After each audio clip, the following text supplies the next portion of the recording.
Hi everyone, I'm Dr.Sharan I have completed my M.B.B.S and my Masters in orthopedics, and by now I feel like I've spent enough time in this field or career to give you my honest opinion on it and whether I think it's a good career option in India as of now. So personally, this is a very important video for me because when I was at that age, where we have to decide what we want to do with our lives, nobody educated me about this career path, that is medicine by itself, or about any other career path for that matter. I don't know too much about the other careers, but I know quite a bit about this career path because I've been through it, and I would like to give you an idea and I would like to give you some perspective about it so that when your time comes, you can make a decision. You would know clearly what you are in for, and if you still want to make a decision and choose this career path, then that's brilliant. But the intention of this video is not to discourage, but to educate. This video is going to be more like your elder brother telling you about medicine and whether it is a good decision or not. Okay, so if someone I deeply cared about, or someone like my brother came up to me and asked me, yo bro, what do you think about medicine? Do you think it's a good career path? Do you think I should do it here? And all these questions, what I would say was, do not do it, because as a first generation doctor, it's a very long path. You will have to sacrifice some life experiences, you will have to sacrifice some money, and you will have to sacrifice a bit of your health, not a bit, quite a bit of your health, time, and more or less your 20s in pursuit of this career, and even a bit of your 30s for that matter. I like this career in the sense that I got into orthopedic surgery and I really enjoyed, so that worked out for me. And for me, like, there's no other thing I'd rather be doing, like cutting into someone and making their bones sit right and like making them walk again. When I think about that, it's kind of special, don't you think? But then again, when I was in my vulnerable phase and didn't know, once you get out of 10th, you're like 16, and all you want to do is play PlayStation, go out and play football, chill with your friends, stuff like that. And career choices at that age, for me, it was something I didn't worry too much about. And yeah, so I understand that when you're 16, it's kind of difficult, that you have to like choose your career path, and it's like a little bit scary, but like it is something we have to do at that age, because especially if you want to get into something like medicine, your 11th and 12th will be dedicated to studying, because you have to write the entrance exams which require you to study for that duration, and you will have to make your decision when you are 16 itself, because you will have to take PCMB and so and so. So like, I recommend you to watch videos on all types of career paths. I'm sure there are videos about all these out there, and this video is specifically for medicine. So yeah, let's get on with it. So I don't know why in this country a lot of people are crazy to become doctors. Maybe they don't know what the situation is like. Maybe they have been misguided by their parents. I don't know, but it's pretty crazy. So this is what I like to call the path, and basically your career in medicine will consist of 6 phases. Okay, so phase 1 is your NEET UG, phase 2 is your M.B.B.S, phase 3 is your NEET PG, phase 4 is your residency, 5 is your NEET SS and fellowship exams to get into the course, and phase 6 is your superspecialization. Okay, let's come to the phase 1, which is your NEET UG. You study for 11th and 12th, first PU, second PU, you go to coaching, you do all that stuff. End of it, you write NEET UG. So let me just give you an idea about the competition to get into a medical college once you're at NEET UG. About 23 lakh students write NEET UG for medicine. Out of that, whopping 12 lakh qualify. And you should remember that the total number of seats, including government and private seats, are 1 lakh and 20,000, which are 55,000 are government and private are 65,000. Remember that the private 65,000 seats are 1 to 1.5 crores on average for a very good medical college, and about 75 to 1 crore for an average medical college if you're going for a private seat. So out of 1 lakh, so out of 12 lakh, only 55,000 get government seats, and 10.8 lakh students are not allotted seats. So only 10% of the people writing the exam actually get allotted seats. Okay, that's number one. And so what happens is these 10.8 lakh students, what do? What are they supposed to do? They write the exam again. So as you see, every year the number of students attempting NEET UG increases. And also what these other students do is they probably go to countries abroad to pursue the M.B.B.S, which is, they don't have a choice because the seats are so limited. And yeah, that is exactly what happens. Then you have studied hard and you have gotten into your dream medical college. First thing that hits you is you thought, 11th and 12th, the syllabus was, okay. Then there's a big jump in syllabus, you would never begin to think that anatomy could go so deep, and it's crazy. The jump in the volume of the syllabus is crazy. And you have first year you have 3 subjects, second year you have 4, second year you have 3, third year you have 4, and final year you have 1, 2, 3, 4 main, and in those main subjects there are some divisions. So a total of 14 major subjects and about 3-4 minor subjects, which are included in those major subjects. And each of these subjects have pretty huge textbooks. And of course, there are theory and practical exams for each of these subjects. And your M.B.B.S is 4.5 years, followed by another 1 year of internship. And by this time, if you've gotten through NEET UG and you finish your M.B.B.S cleanly, you're about 23, 24 years of age. And during your internship, your salaries more or less range from 10,000 to 30,000 rupees. 30,000 is more in the government colleges, whereas private colleges probably give only around 10,000 rupees. And if you think about it, by this time your engineering buddies would have finished and they would have just gotten a. And if they were as brilliant as you get into a government engineering college, they would get packages like 25-30 lakhs per year, and you're just sitting with your 10,000 bucks and you're like, what is this, bro? And yeah. Next, so you're done with your internship. Technically, you're still not done with your internship. Your NEET pre-G prep should have started in your final year or in your third year itself. These theory exams in first, second, third, and fourth year are challenging by themselves. On top of that, you should have started your NEET PG prep during the final year, third year. You have seen students even as far back as second year start preparing for their NEET PG because it is a very competitive exam. So your internship will be spent working and studying for NEET PG, especially if you want to get it in the first shot. If not, you can take a year drop and do it also, which is fine because those 4.5 years to get through it, and 1 year of internship was not easy. I totally understand if you want to take a drop here in that NEET PG. That's totally reasonable. Okay. And also you should remember, M.B.B.S by itself literally has no value. It is quite literally just a plain M.B.B.S nowadays. Okay. So let's get to your NEET PG. Your NEET PG is easily 2 to 3 times more challenging than your NEET UG because the syllabus is huge.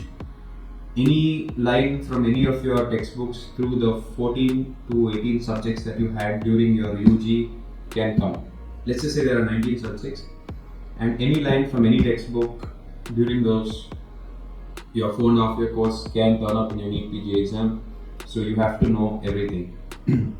Let's come to some stats. So In order, once you write your NEET PG, you get into something called your MD and MS course. Okay, let me just get through the stats first. So around 2.3 lakh students write your NEET PG, and remember this number has been increasing every year since 2020. You can see 2020 1,60,000 wrote, 2021 1,66,000, 2022 1,82,000, 2023 2 lakh, 2024 2,16,000, and 2025 2,30,000 students. So every year the number of students who write this exam is increasing by 10 to 15,000. And why is that? Because out of the 2.3 lakh students that write, only 1.3 lakh qualify, and there are only 52,000 seats available. And out of those 52,000 seats, only 40,000 are clinical and 12,000 are non-clinical. What I mean by non-clinical is AMAT, PharmAc, community medicine, hospital administration, those are non-clinical. And clinical is all your hospital subjects, pediatrics, dermatology, radiology, orthopedics, general surgery, general medicine, and all that. And remember, out of these 40,000 clinical seats, the government college seats are only 20,000. So out of the 2.3 lakh that write, only 20,000 get into your government college. So again, a 10% chance of getting into a government college, and your private seats are about 20,000. So government college fees are usually reasonable. Private college fees, depending on whether your seat is a private seat, management seat, NRI seat, the prices vary. But if you want to get a management NRI seat, depending on your subject also, can range from 1.5 crores all the way to whopping 3 crores. I've seen government seats itself selling for up to like 3.5, nearly 4 crores, with each year costing 1.25 crores. Okay. So as you can see, since out of 2.3 lakh students, only like 40,000 are getting seats. So you can see the massive number of students that are left with just a plain M.B.B.S. So they pile up and they write the next year. So as the years go on, I don't know for how long this will keep going on, but the number of students appearing for NEET PG is increasing year by year. So you've written your NEET PG, you studied hard, and you've gotten into your dream college again. It's time for the best time of your life, residency. And let's not forget, based off your rank, you might not get the college you want, you might not get even the branch that you want, because in counseling you just put a list of options, and if your rank is really good, then you get your first option. If your rank is somewhere in the middle or towards the end, then you will get your last option, and your last option might not be the branch or even the college that you want. Okay, coming to residency, the king of good times. So the first 2 years of residency are going to be hectic, especially the first year. There's no doubt about it. You will compromise on your sleep, your health, food, social life, everything. Forget about everything for the first 2 years. You have nothing. Especially if you're in a surgical residency, it will be hectic as hell. And I've seen quite a few people leave the course in between because it was that hectic and they have left their seats. Oh, I forgot about this. So when you write your NEET PG, you get into two types of courses. Either I'm talking about clinical, two types of courses: MD and an MS. MD is a doctor of medicine, and MS is a master of surgery. And under Doctor of Medicine, you have MD Radiology, MD Internal Medicine, stuff like that. And under Master of Surgery, you have OBG, you have Orthopedics, you have General Surgery, stuff like that. Okay. So coming back to residency, yes, you will be sacrificing quite a bit, but it's fine. Residency is a time where you build character, and hard times make tough people. So I never felt like residency was a bad thing. I feel like it's a good thing because you become a tougher person, and you're ready to face the challenges life throws at you. And some shit happens, you can be like, oh, I went to residency, bro, this shit's nothing. It's a good thing. I never felt like residency was a bad thing, but yes, it can get hectic, and this is something you should know. Okay, so by the time you join your residency, depending on the number of attempts you give NEET PG, you might be 24, 25, or even 26. I know many people who write NEET PG 2 or 3 times before they can get into their course. So by the time you're done with your postgrad, you're 27, 28, 29, depending on when you joined your NEET PG course, depending on when you joined your residency. And yeah, your salary during your residency can range all the way from 50,000 to up to like 90,000. And again, first years, let's say, make 55, second years will make 60, and final years will make like 65. So every year your salary increases by a slight amount. And yeah, so that's basically your residency for you. So you must be thinking, okay, now I have an MD or an MS. Oh no, brother, you still have only a plain MD or a plain MS. And nowadays, the scene has become so hyper competitive that even this is not enough. Okay, and yeah, first year, forget about everything. Second year, forget about most things. And third year, thesis work, publications. Yeah, third year is a little more chill. You'll have some time to yourself, especially the first few months, but then eventually you'll have to like start working on your thesis work, get some publications in, and start preparing for your final exam. And yes, again, there's another exam at the end of your residency which you will have to take, and you'll need a minimum of 3 to 4 months of hard studying to get through this exam with good results. So coming to the next situation, NEET super specialty. Yes, you are in the same situation again. You have another entrance exam to get into your super specialty course. You are not done.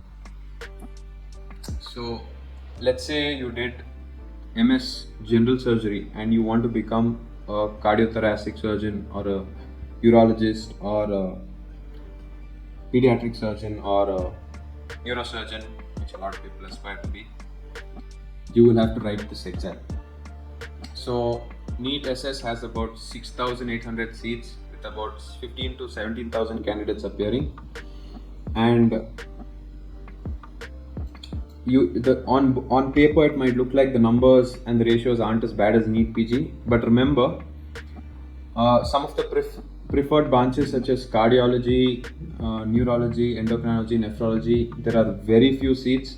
So if your rank is not among the top, you will not get your preferred branch and you will have to end up taking something else, which again is like, so again people keep repeating this exam also in order to get their preferred branch in their preferred college.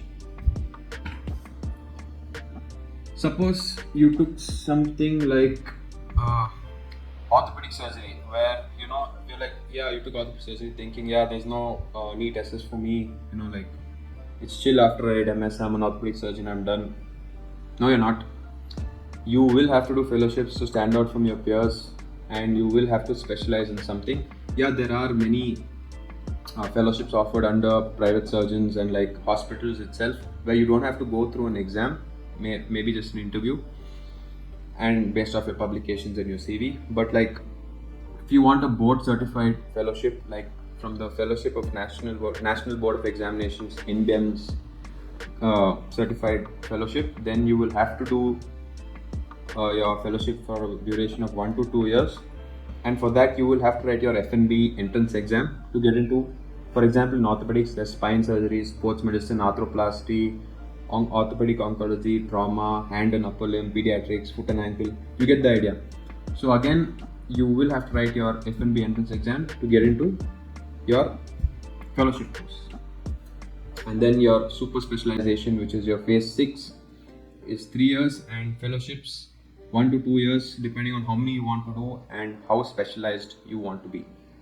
I myself have seen, so I was in orthopedic surgery, so in the emergency room, I myself have seen plastic surgery residents. Remember, plastic surgery, they have finished their MS general surgery and they are 28, 29 by the time they come join their super specialization, and I have seen them work as hard as your first year MS general surgery resident at the age of 29, nearly 30 when they joined. So again, this super specialization, depending on which branch you choose, can be as hectic as residency, especially for the surgical ones. That's something you also have to keep in mind. So once you write your NEET SS, you have your DM and your MCH. Your DM is your doctorate of medicine, and your MCH, doctorate of medicine, you have your cardiologist, endocrinologist, neurologist, which all your internal medicine people eventually become. And in MCH, you have your neurosurgery, surgical gastro, pediatric surgery, cardiothoracic surgery, which your MS general surgery people choose. Uh, yeah, so coming to summarize the entire thing, if you didn't know that they were, I mean, if you didn't know anything about the course, it's kind of like your Bangalore roads, potholes everywhere. You will keep like falling in, falling out, falling in, falling out. And by the time you reach your airport road, it's like a smooth road. You will probably be in your mid 30s, late 30s, or 40s, depending again on what branch you've taken and how successful you are. So, if you are after money and it is your primary objective, do not choose this career. There is no money in this career initially, at least till the age of 35 to 40 years. Okay, and your 20s to 30s, most of the time you will end up spending in the hospital, and you can think, so when I joined, we used to get our salary division was 45, 50, 55 for first, second, and third year. Now, currently in Karnataka, it's boosted to 50, 55, 60, and 65 for first, second, and third years respectively. And remember, you are making the salary at 27, 28 years of age. So, if you feel like that's enough for you, brilliant. So you might think after getting 2 degrees and your MBBS and your masters, you'd be making like at least now you'd be making good money. So once you join as a senior resident, which is right after your final year of your masters, after you complete your masters, your residency salary was around 50 to 90. 90 is only like central institutes and like some colleges in Delhi, and usually it's on the lower side. But as an SR, senior resident, you'll probably be making anywhere from 80 to 1.1 lakh. And during your fellowship slash your super specialization course, again depending on the college, if you're in a private college, probably less, more like 70 to 1 lakh. Whereas if you're in a government college, you're probably making like 1 lakh to 1.2 lakhs a month. So at that point, you're like nearly 30, 31, somewhere around that age. And more than likely, you would be married and you would be thinking of having kid.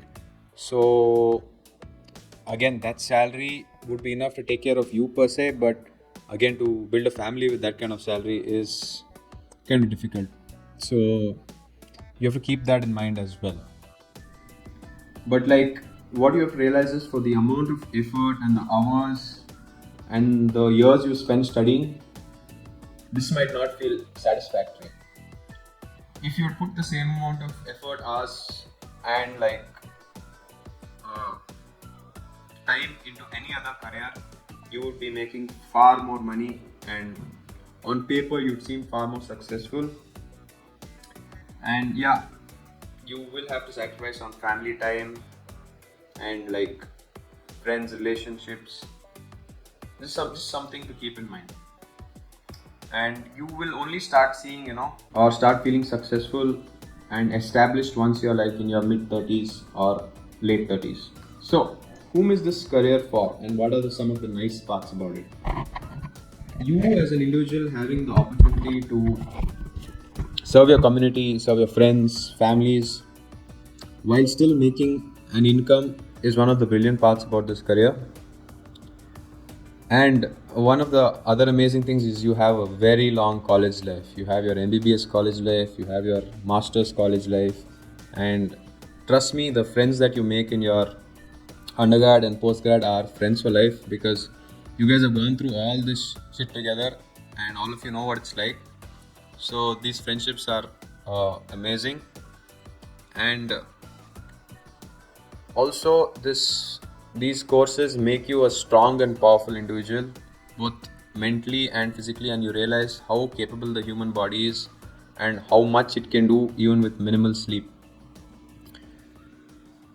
Number three, you have the power to help and change people's lives, and I feel like that is an amazing opportunity to have.